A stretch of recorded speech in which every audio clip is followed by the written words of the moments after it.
particularly worrying was that minorities, their businesses and temples also came under attack at multiple locations. At very short notice, she requested approval to come for the moment to India. We are in close and continuous touch with the Indian community in Bangladesh through our diplomatic missions. Our border guarding forces have also been instructed to be exceptionally alert in view of this complex situation. Mr. Chairman, sir, I rise to apprise this august House of certain recent developments pertaining to Bangladesh. As honourable members are aware, India-Bangladesh relations have been exceptionally close for many decades over many governments. Concern about recent violence and instability there is shared across the political spectrum. Since the election in January 2024, there has been considerable tension, deep divides, and growing polarization in Bangladesh politics. This underlying foundation aggravated a student agitation that started in June this year. There was growing violence, including attacks on public buildings and infrastructure, as well as traffic and rail obstruction. The violence continued through the month of July. Throughout this period, we repeatedly counseled restraint and urged that the situation be diffused through dialogue. Similar urgings were made to various political forces with whom we were in touch. So, despite a Supreme Court judgment on 21 July, there was no let-up in the public agitation. Various decisions and actions taken thereafter only exacerbated the situation. The agitation at this stage coalesced around a one-point agenda, that is that the Prime Minister, Sheikh Hasina, should step down. On 4th August, events took a very serious turn.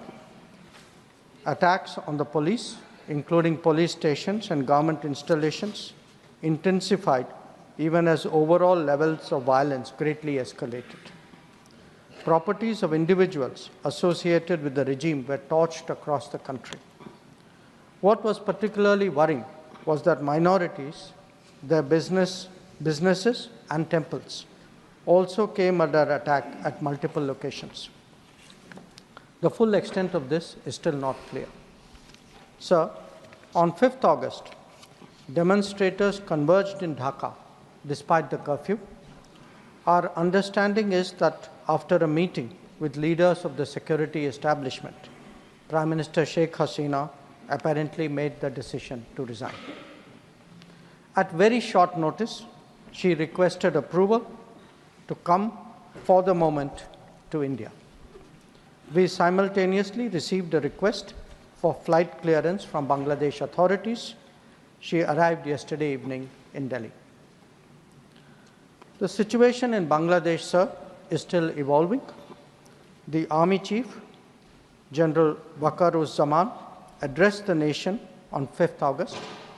He spoke about assuming responsibility and constituting an interim government. We are in close and continuous touch with the Indian community in Bangladesh through our diplomatic missions. There are an estimated 19,000 Indian nationals there, of which about 9,000 are students. The bulk of the students, however, have already returned to India in the month of July on the advice of the High Commission. In terms of our diplomatic presence, in addition to the High Commission in Dhaka, we have assistant High Commissions in Chittagong, Rajshahi, Khulna, and Sylhet. It is our expectation that the host government will provide the required security protection for these establishments. We look forward to their normal functioning once the situation stabilizes. Chairman, sir, we are also monitoring the situation with regard to the status of minorities. There are reports of initiatives by various groups and organizations to ensure their protection and well-being. We welcome that, but will naturally remain deeply concerned till law and order is visibly restored.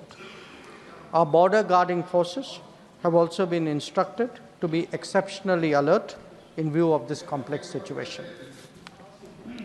In the last 24 hours, we have also been in regular touch with the authorities in Dhaka.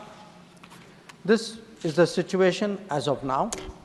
I seek the understanding and support of the House in regard to sensitive issues regarding an important neighbor on which there has always been strong national consensus. Thank you. Debate resumes.